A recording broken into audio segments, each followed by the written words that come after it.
Well, thanks to Luigi, my star is safe, so I'm happy about that. What I'm not so happy about is DK. In general, Mario Party 4 feels like a low-scoring game. Like, there are some Mario Parties where you just, like, get star after star after star, and it's ridiculous. Mario Party 4, because of the board gimmicks and the mini mega system, you often get games like I did a test playthrough, and there were often games where like you'd have like 1 star, and then everything is determined by bonus stars. Did he land on another happening star? Speaking of which, I think he barely. Why would you go away from the star? Like genuinely, why would you go away from the star? Unless his AI is programmed to not account for the free star gimmick.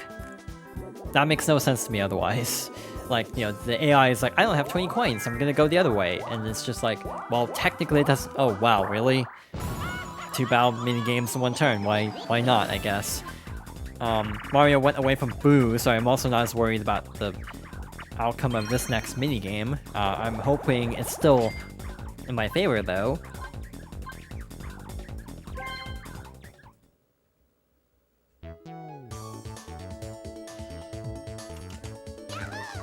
I mean, if the AI wants to keep giving me coins, I won't say no. If no one scores more than 30 points, we'll call it a tie. I actually did not realize that. You'd have to all play pretty badly, I feel like, to have that happen. I've never seen that happen.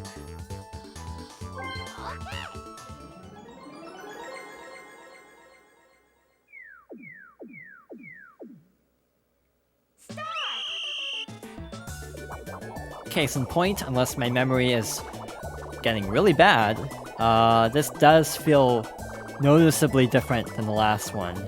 So yeah, even though we just played this, at least we are getting a slightly different experience. You know, despite this using a GameCube analog stick, this is surprisingly not as difficult as you might think it would be.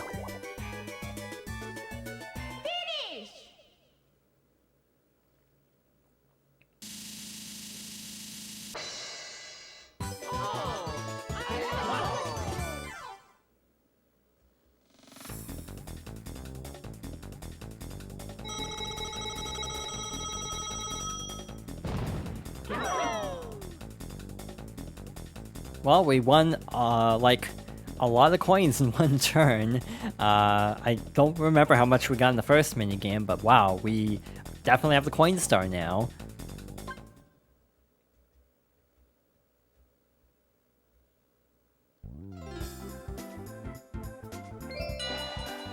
Another 1v3. I'm so surprised.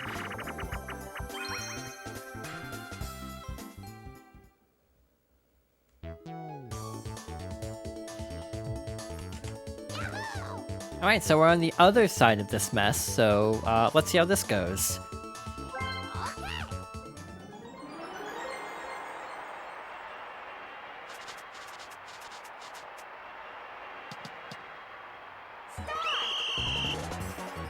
I kind of feel like this is a trial and error minigame, because like the amount of like charge up is sort of finicky.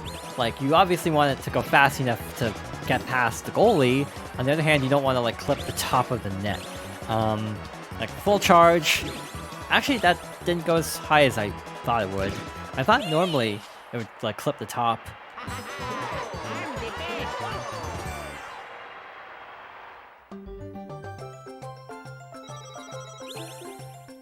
Yes, because we clearly needed 10 more coins on top of our 162.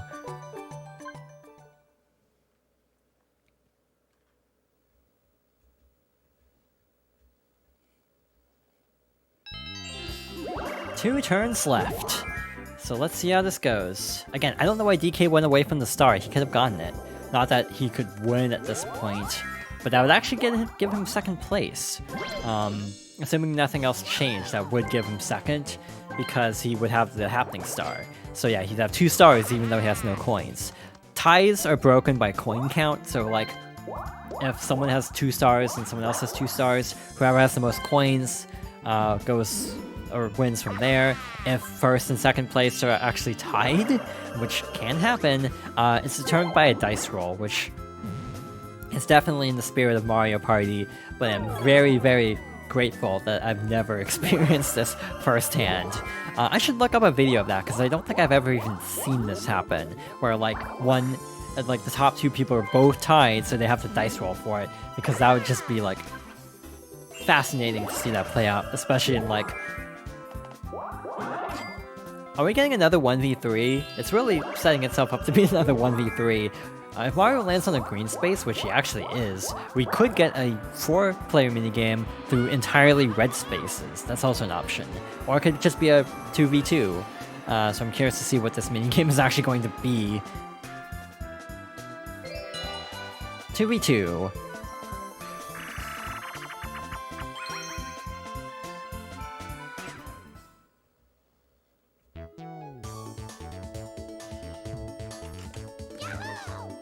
Parasailing had a yellow name on the roulette because it is a coin collecting game.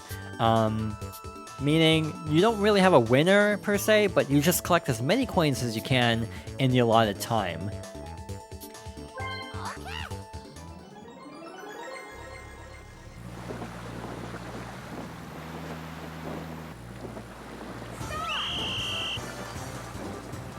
Alright, so we're driving a boat.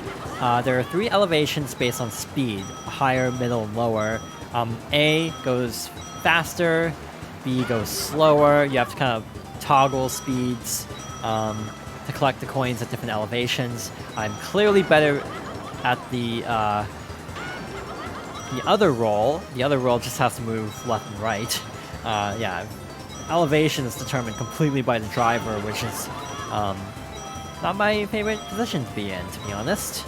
I say that, but we also have 17 coins. By the way, there's actually a lucky mini-game system where randomly you can actually play for more coins than normal at random.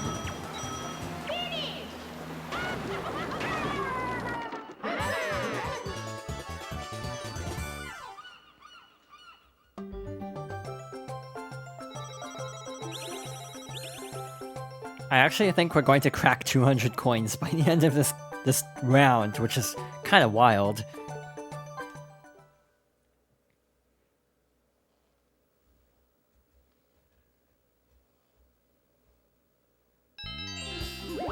It's the very last turn, no one is near the star, we are locked in. Again, this is why I'm a little bit torn on the bonus stars, and like why, as much as the random bonus stars can be a little obnoxious in the more recent games, I actually still like it, because if the bonus stars were randomized between a pool of like 10, we could get all sorts of crazy combinations that would shake up the game. Like, we could lose because we didn't roll enough spaces or use enough items, and that's frustrating, but it's also more interesting. There was sort of like the skill-based side of Mario Party and the luck-based side, and those don't always go hand in hand. And some games embrace the skill side, some embrace the luck side, and increasingly so leans more towards luck. Yeah, this is still in kind of the more sort of skill era of Mario Party, so yeah, set bonus stars based on total coin, or highest coin total for a player, most minigame wins, and happening star. That part's random, but yeah, everything else you can basically dictate, which does give this game a very distinct feel compared to more modern games, ending with a 4-player minigame.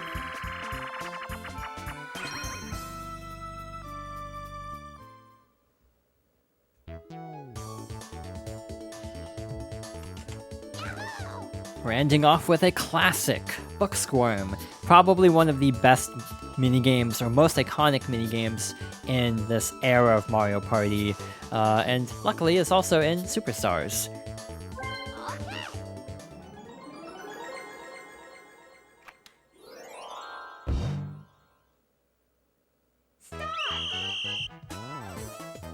It's extremely, extremely simple, but all you have to do is not get flattened by the falling pages. That's it. But it is actually a really fun minigame to try to be the last one standing. So there are like 3 slots in each page that we can slip through, but now there are only 2. So eventually there will only be one, and the pages will also start to fall a lot faster. So it gets really intense trying to survive. And there is an endless mode, by the way, which is actually very fun.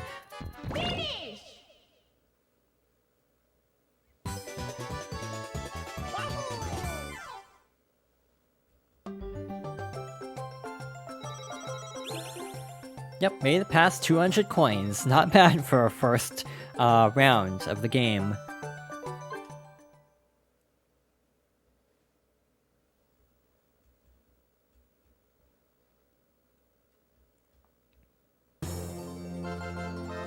Well done, here are the results. First, let's check the number of stars. Here's everyone's number of stars. Next, let's check the number of coins. Here's everyone's number of coins. And here come the bonus stars. Players receive a star for each bonus they win. First is the minigame star. This goes to the person who got the most coins in minigames. This time, the minigame star is... Yoshi!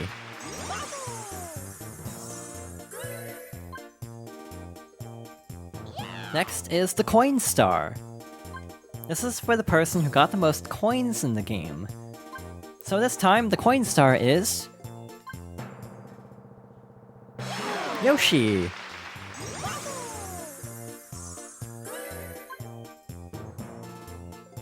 And finally, the happening star. This goes to the player who hit the most happening spaces. This time, the happening star goes to... DK!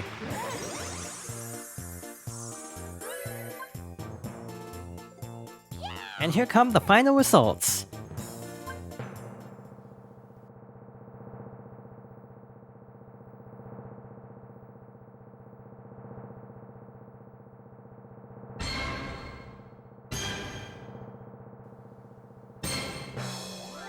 The winner is Yoshi!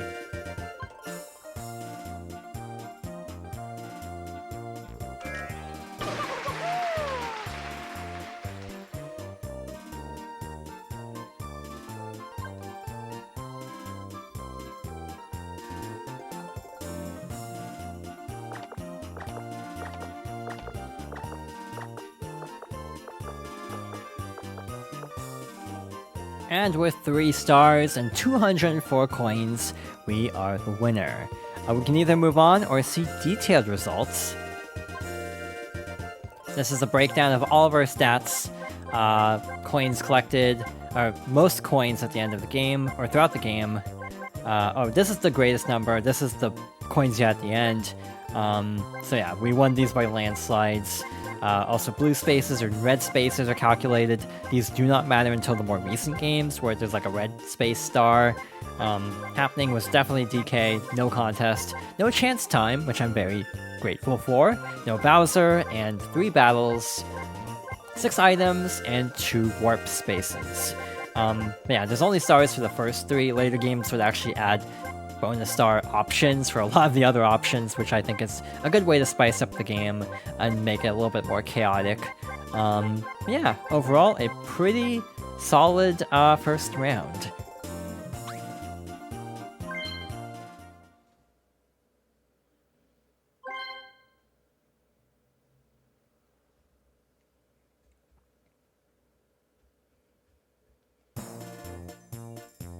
Congratulations, Yoshi!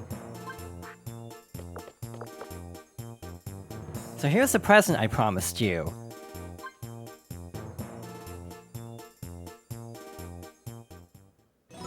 But to get it, you'll have to beat me at a minigame. Okay.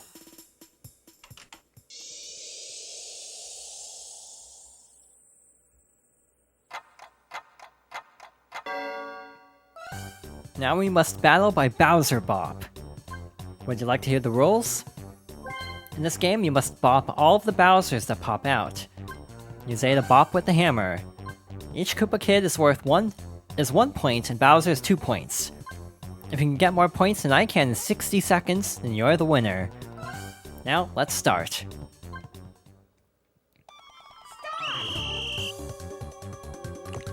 So, this is a fairly easy minigame. Maybe it's because I'm playing on easy mode. Yeah, basically run up to the Koopa Kids and Bowser, like Jack-in-the-Box heads popping out of all the different furniture, and just bop them with a hammer. That's all there is to it. When a Bowser shows up, you definitely want to prioritize it, because that will give you more points, even though right now, we're not really in any danger. We're definitely doing better than Toad.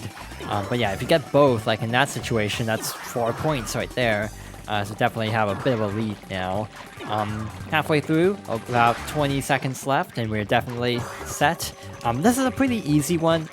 Again, Toad's board is sort of designed to be one of the first boards played, which makes sense why this is one of the more straightforward minigames. A couple of the later 2-star boards have, shall we say, interesting minigames for the presents, but we'll get to those later.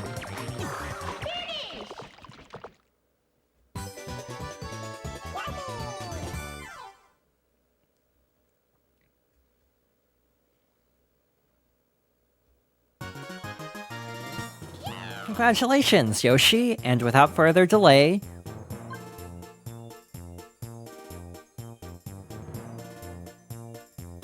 here's your present.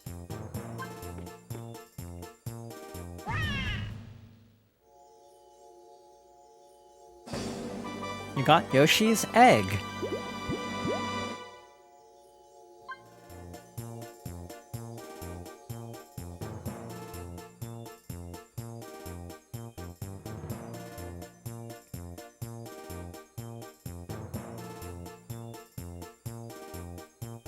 We'll add Yoshi's egg to the present room.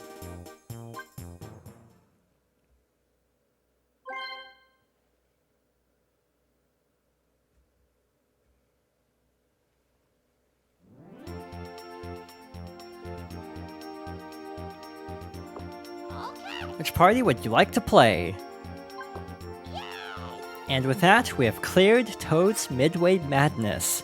Next time, we'll be embarking on another adventure in Shy Guy's Jungle Jam. So thank you for watching, and I hope you'll join me next time for more Mario Party 4.